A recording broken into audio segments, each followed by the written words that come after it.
Welcome to Word on the Cloud. My name's Aiko. I'm your host. Hey guys. I'm excited. It's the first of hopefully many podcasts that I'm able to put out there. As long as there's thoughts in my head, I'll be talking. But hey, how's life? How's life aside from all the obvious? I feel like the pandemic or panorama, whatever you want to call it, and quarantine, in addition to our physical health, has also had a toll on our mental and emotional health. So in tune with that, I wanted to create an episode that was dedicated towards self-love.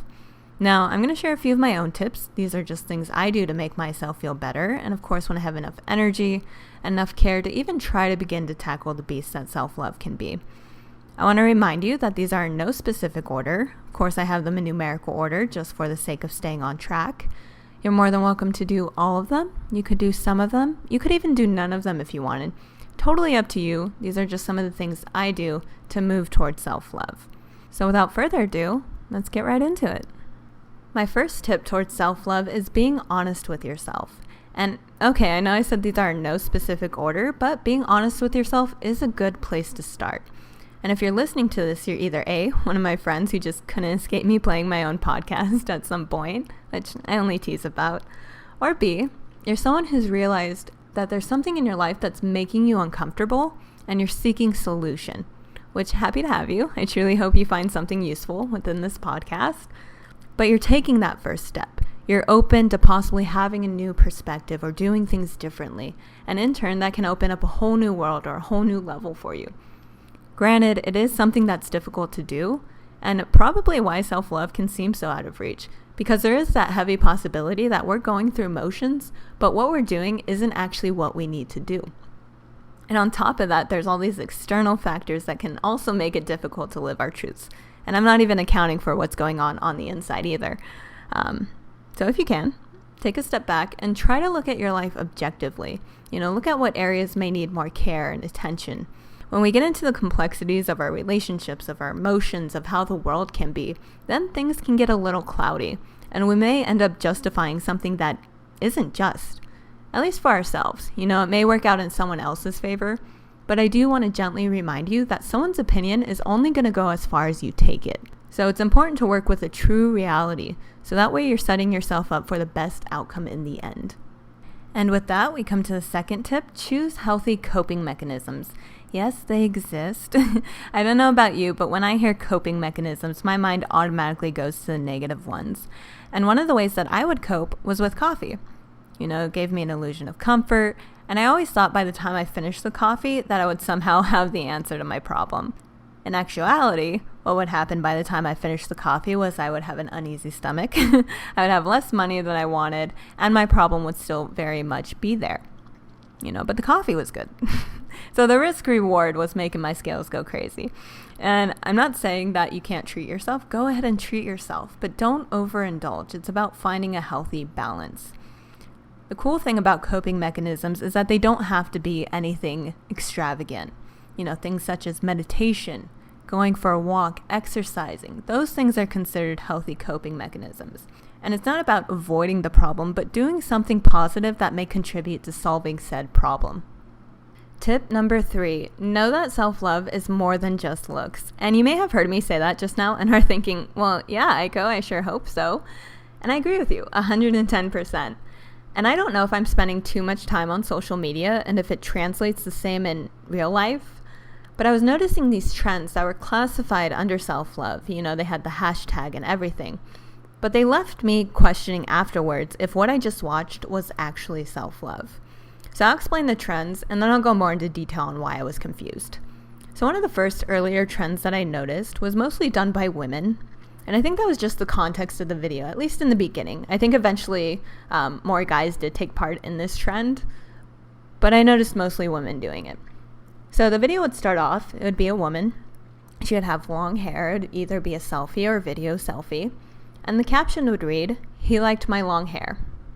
And then it would transition, show the same woman with short hair this time, and either video selfie or selfie, and the caption would read, "So I cut it short."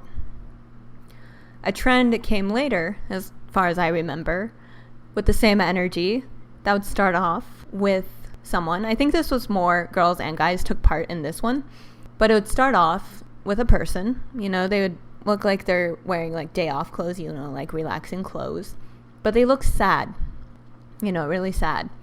And the caption would read, "I was the one they didn't want," which it's off to a sad start, And then it would transition and it would be the same person. They would look all done up. They would look good. And the caption would read, "So I became the one they couldn't have." So those are the two trends that I noticed. So where my confusion lies is within the definition of self-love itself. Self-love is defined as having a high regard for your own well-being as well as your own happiness, which one could argue that maybe that's what these people found through the actions they took. And if they're doing better and if they're out of a situation that made them feel any less than, more power to them. Like, I'm truly happy, and that's what we want to see.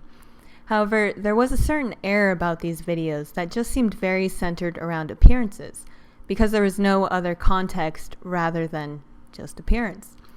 And also these actions seemed very much motivated by other people. Now, when we do things that are motivated by other people, we can end up doing something that we don't actually want to do, or we could end up with a result that we don't want. And I understand that appearances can be a sensitive topic. People can be judgmental and superficial. And it's understandable that looks do play a big part in self-love.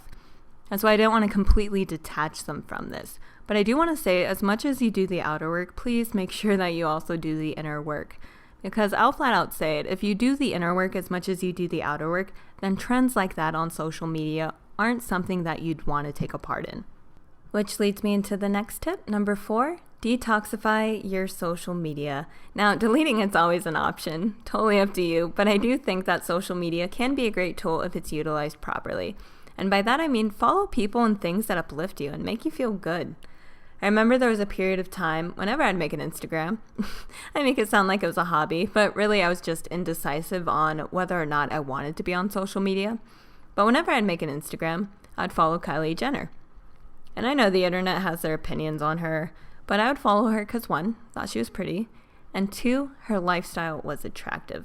Now, my point with this is, I was in no place like Kylie Jenner. So instead of being able to relate or enjoy her posts, like let's say one of her friends could, it turned into a comparison thing and made me feel worse about my own situation.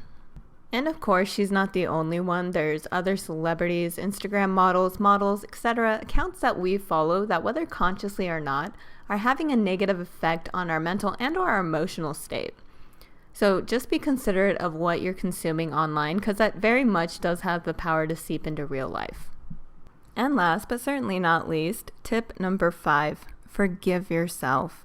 I feel like we can hold ourselves in a very limiting space, as well as hold ourselves back if we're spending our time thinking of what we did or didn't do, said or didn't say, and we can hold ourselves there for a very long time until we forgive ourselves for those things. I'll use this podcast as an example. I spent a minute wishing I would have started it when I was younger.